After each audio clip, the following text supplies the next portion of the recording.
Hey y'all, good Monday morning to you. I hope your weekend was nice. I was a complete, what was I? If I were to represent myself, I was a complete cat looking at my cat this weekend. I just lolled around here waiting for somebody to rescue me, feed me, and adore me too. Anyway, I had a wonderful weekend. Was about to shit on myself and say I should have done some more work, but instead I relaxed. So, my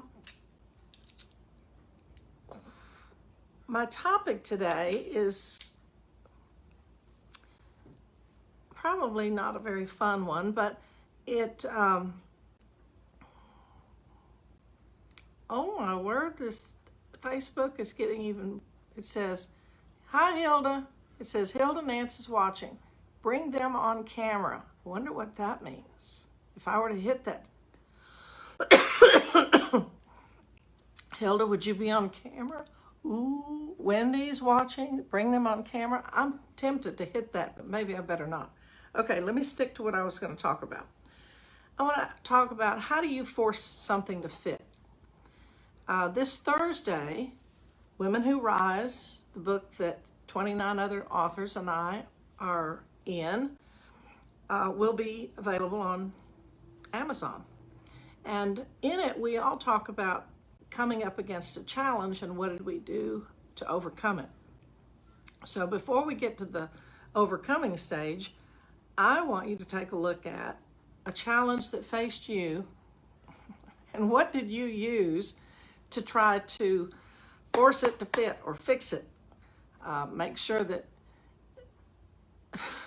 so I'm sorry, Hilda keeps distracting me. She says, "You know better than that." So she's threatening me now. Y'all are all witnesses. If I hit that bring them on camera thing, Hilda's going to come and get me. And so if I'm not here tomorrow, you know to go after Hilda. Anyway, so I don't know about you, but when I ran up against something that I couldn't immediately wave a wand and fix or get my way, then I would try various plans. I think, okay, let's see, let me think. If that didn't work, what else is going to work? And the concept of forcing something to fit was very new to me until I came up against something that I could do absolutely nothing about, no matter what I used,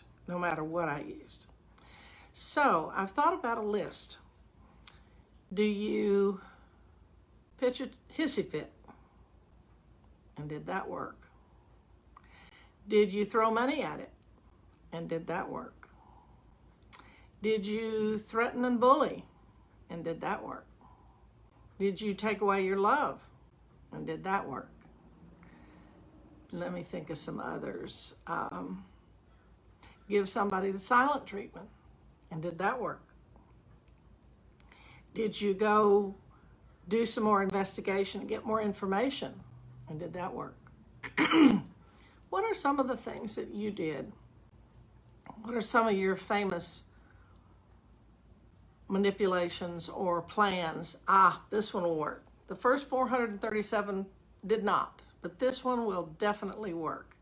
And now I'm going to apply that. Go shopping at it.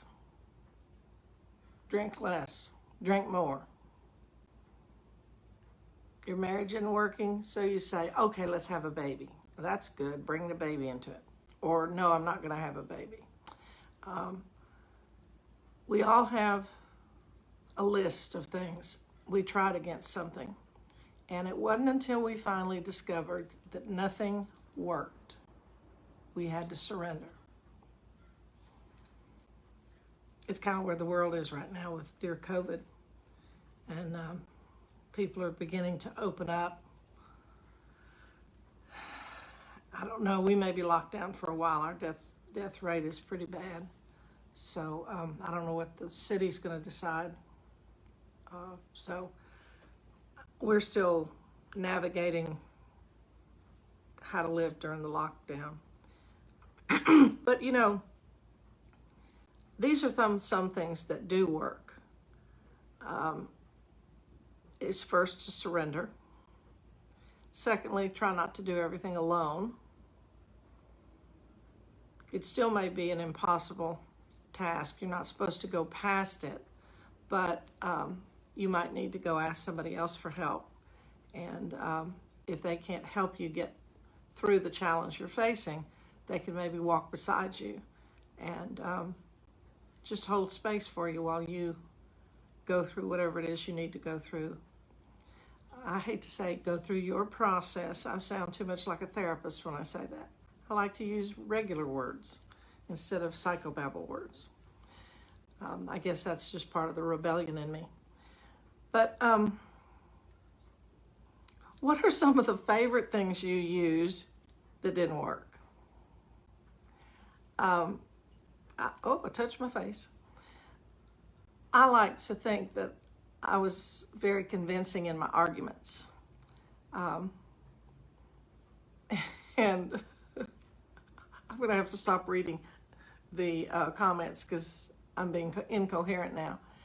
But I remember it used to baffle me that I couldn't just make something work, because I could usually pull something off. I initiated things. I was smart enough to plan ahead. I steamrolled over people and called that good planning. It was a rude awakening when I did my first fourth step. And I think I've said that before. I went into Al-Anon first, and I did my first four-step through their blueprint for progress. And I would sit there and say, well, I haven't done anything bad. I just try to be a good human being. That's how I started this self-reflection process. And then I realized that I just wanted you to do what I told you to do, follow the script. I mean, we'd all be happy. Came as a rude awakening when I realized I couldn't force a fit all the time. And then one of the openings in Al-Anon that I do love is that we can find peace and contentment. You can find happiness, whether people are doing what you want them to do or not. And that never occurred to me. I was so externally motivated. And there was a period of my life when I had a big realization as well that, and I don't get myself into these situations anymore, and there are a lot of them around. So I realized a pattern in my life was I got myself into situations where I had all the responsibility, but no authority. It felt like I had authority because I could prance around and do things, but there was always somebody higher, usually a male, that could come and pull the rug out and say, no, you thought you had authority, but remember, I do. And that was a pattern that I repeated over and over until I finally got the lesson, and I thought, no. I'm going to have the authority, and I'm going to have the responsibility, and anything beyond that I'll leave to my concept of a higher power. And I do much better that way than trying to force a fit and set the stage and arrange the lights and give everybody their script. I used to think that's what would make me happy. And the idea of having happiness or peace of mind in the middle of chaos around me was totally foreign. And I took a look at all those plans that I had to make this thing happen, and realized that if I do my part, and if it's like pushing a boulder up a hill, that's my sign.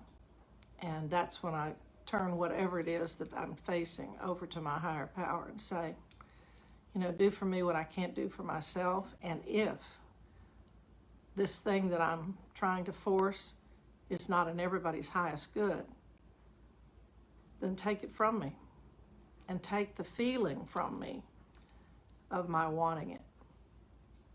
Anyway, I hope you're having a good day.